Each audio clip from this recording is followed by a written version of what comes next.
Hello बच्चों, let's see this question. इस question में लिखा है the line of greatest slope on an inclined plane P1 is that line in the plane which is perpendicular to the line of intersection of plane P1 and a horizontal plane P2. Assuming the plane 4x minus 3y plus 7z to be horizontal, the direction cosines of the line of greatest slope in the plane 2x plus y minus 5z equals to 0 are. तो इसको सबसे पहले मेरे को diagrammatically समझना पड़ेगा। Suppose जो मेरा प्लेन हॉरिजॉन्टल है, सपोज ये एक मेरा प्लेन है P2, सपोज ये मेरा प्लेन P2 है, सपोज ये मेरा प्लेन P2 है, तो मेरे को अब सपोज और एक प्लेन मेरा P1 है, सब सच दैट वो प्लेन P1 कुछ ऐसा है, कुछ ऐसा दिख रहा है प्लेन P1 में। सपोज ये मेरा प्लेन P1 है, तो ये हम बोले ये प्लेन P1 है सपोज, और सपोज ये प्लेन P2 है, वो मतलब जिसको हॉरिजॉन्टल प्लेन बोला जा रहा है यहाँ पे, हॉरिजॉन्टल प्लेन P2 वो मेरा प्लेन P2 है। अब सबसे पहले तो line of intersection of P1 and P2 ये कौन सा लाइन होगा? तो लाइन ऑफ इंटरसेक्शन तो क्लियरली ये वाला लाइन होगा, लाइन ऑफ इंटरसेक्शन तो क्लियरली ये वाला लाइन होगा। अब मेरे से पूछा क्या, the line of greatest slope कौन सा लाइन होगा? The line of greatest slope, the line of greatest slope plane P1 में लाई करता है और परपेंडिकुलर है लाइन ऑफ इंटरसेक्शन के। तो P1 में लाई करता है और इसके लाइन ऑफ इंटरसेक्शन यानी इस वाले लाइन के परपेंडिकुलर है, तो यानी कि कैसा लाइन होगा मेरा, कुछ ऐसा लाइन होगा। ये जो मेरा लाइन है, सपोज यदि ये लाइन में, ये जो लाइन है, ये इस ग्रीन लाइन यानी कि लाइन ऑफ इंटरसेक्शन के परपेंडिकुलर है और प्लेन P1 में लाई कर रहा है। तो मेरे को क्वेश्चन में जो है, क्वेश्चन में प्लेन ये वाला 4x minus 3y plus 7z equals to 0 को हॉरिजॉन्टल बोला है, यानी कि प्लेन P2 को मेरे को बोला है, जो हम जिसको हम हॉरिजॉन्टल माने थे, 4x minus 3y plus 7z equals to 0, ये मेरा प्लेन P2 दिया मैंने। और जिस प्लेन में मेरे को निकालना है वो प्लेन मेरे को गिवन है 2x plus y minus 5z equals to 0। यहाँ पे हम लिख सकते हैं 2x, प्लेन P1 जो मेरा है 2x plus y minus 5 times z equals to 0, ये मेरा प्लेन P1 और P2 है। अब मेरे को पूछा क्या कि line of greatest slope in plane P1, तो अब हम कैसे निकालेंगे? तो सबसे पहले तो नॉर्मल वेक्टर प्लेन P1 का हम लोग बोल देते हैं कि सपोज N1 है, suppose N1 is the normal vector of plane P1, तो कितना हो जाएगा 2i कैप, हम लोग जानते हैं कैसे करते हैं, 2i cap plus j cap minus 5k cap.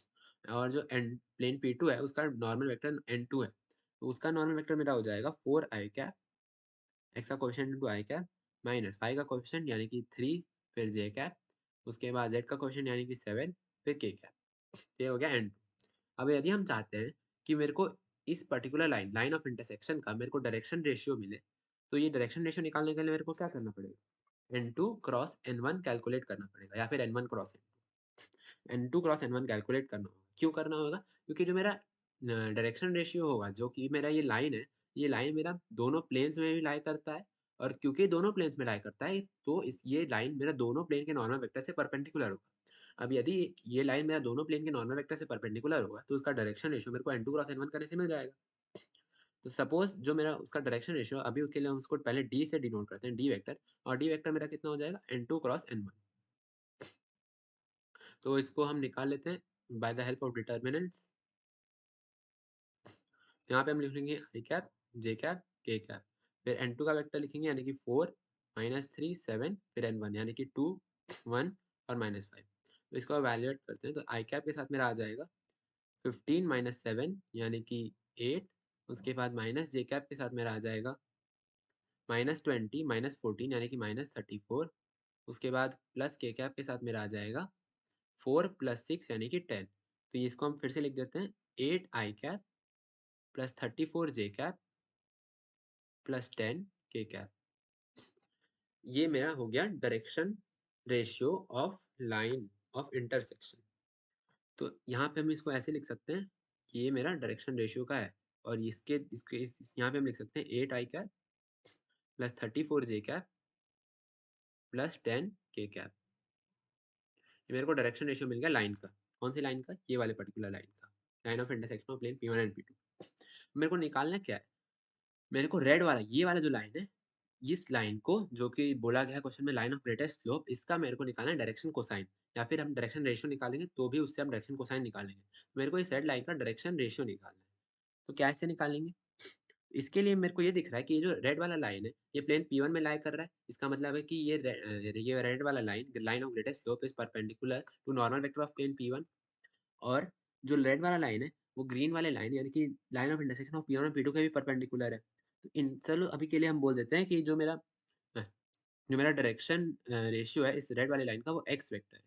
Suppose x vector ऐसा एक्स वेक्टर है, ये मेरा एक्स वेक्टर है। तो एक्स वेक्टर जो है, एक्स वेक्टर मेरा परपेंडिकुलर है किसके, नॉर्मल ऑफ प्लेन P1 यानी कि n1 वेक्टर के परपेंडिकुलर है, और साथ में एक्स वेक्टर जो है मेरा line of intersection of plane P1 और P2 के डायरेक्शन रेशियो से भी परपेंडिकुलर है, यानी कि परपेंडिकुलर टू डी वेक्टर। तो ऐसा बोल सकते हैं कि जो मेरा एक्स वेक्टर होगा, एक्स वेक्टर हम ऐसे लिख सकते हैं n1 क्रॉस डी।